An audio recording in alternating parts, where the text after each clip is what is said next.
This is where I do my embroidery, here in my bedroom. I just like to sit at my desk and work here in my peaceful little corner and look out the window. That's where I like to work.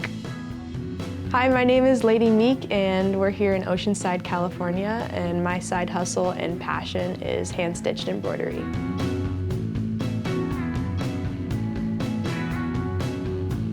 When I first moved out to California, I got kind of hurt. I fractured my pelvis and I needed something to do. So I got into embroidery. I think I saw one of my friends post a story of her doing it on Instagram and I was like, that's kind of cool. She showed me how to do it, so I was like, this could be really cool just to wear something I personally made and it's one of a kind. And then people started asking for it. And I've been making them for homies a lot and just trades, or people will message me on Instagram and commission pieces sometimes, and I'll mail them to people in Colorado and Florida and stuff. I feel like I've always been an artsy person, I guess. I've been super into doodling or making collages or watercolor or whatever. I thought it was really cool when I figured out I could put my own doodles on clothes. Yeah, so I started just by sewing on clothes I already had in my closet just to give them a little upgrade. This is one of the first ones I did that I'm still really hyped on. This is a drawing I did that was just a little snail with a flower growing out, just a reminder to slow down. Sometimes people will even just give me their own clothes they already have in their closet. So most of the time we're just upcycling clothes and embroidering thrifted pieces that are already in use. Most of the time, I doodle first. I'm always drawing in my notebook little things of what I think will be cool on embroidery. Then if I really like it, I will take one of these water-soluble pens and put this little drawing on the clothes, and then I put the loom on and stitch over the drawing. And then when it's done, I just wash it and the ink comes out, and then the embroidery is left. It's a really slow process. Even something like this big will take an hour, and most of the time it's a lot bigger than that. So it's super meditative to just slowly let it work itself out, and the repetitiveness of the stitching is really peaceful. I definitely get a lot of inspiration from Mark Gonzalez and how he's always incorporated his art into his clothing or his skateboards or just his way of life. I thought that was cool. I like how he expresses that on his clothes. I made these with an old Gons t-shirt. The shirt was totally done. It was all stained and stuff, so I cut it up and sewed it on these pants and got some clips in them. This was at the Lion Pool in Fresno. Did a gap up rock and roll slide and a front side invert. I think I also just pick up inspiration from nature.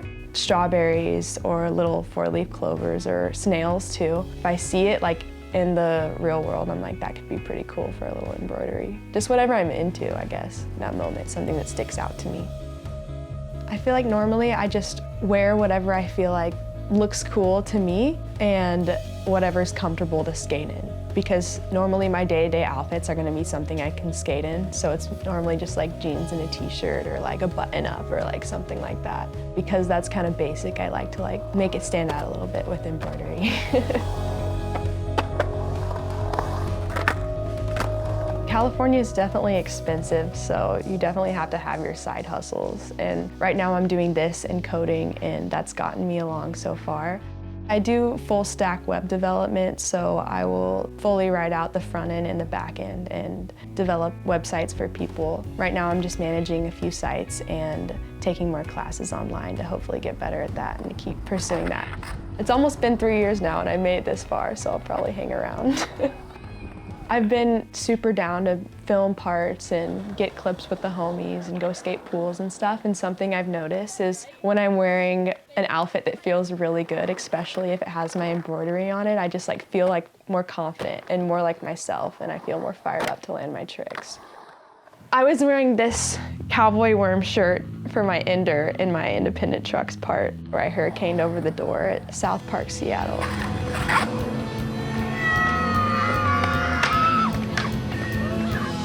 Whenever I have gotten clips in a shirt, I'll keep wearing that days later, weeks later, months later, because I feel it keeps the good energy of getting the clip in that shirt for some reason. For example, I just did the hurricane at the last Washington Street Jam over the love seat in this one. The feeble fakie at Soma, that was in my part over the Soma door. My first picture in Thrasher, I was wearing this shirt. I was doing a front hurricane on the Jersey barrier. Recently, a goal of mine is to create a whole collection and like release it on Shopify. It's gonna be like anything that I feel like will look cool. T-shirts, jackets, pants, and one day I wanna have a collection with a big company like Dickies or another clothing brand to get my embroidery more out there, more accessible for anyone to buy.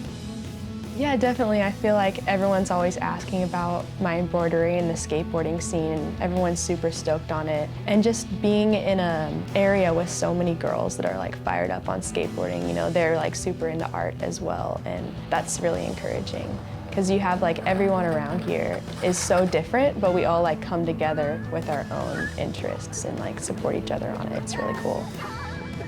So for me, I totally am stoked on doing embroidery and coding to keep supporting my skateboarding, because sometimes you gotta do the side hustles to keep doing what makes you happy. And I'm using this as a way to support my skateboarding and to keep following my passions.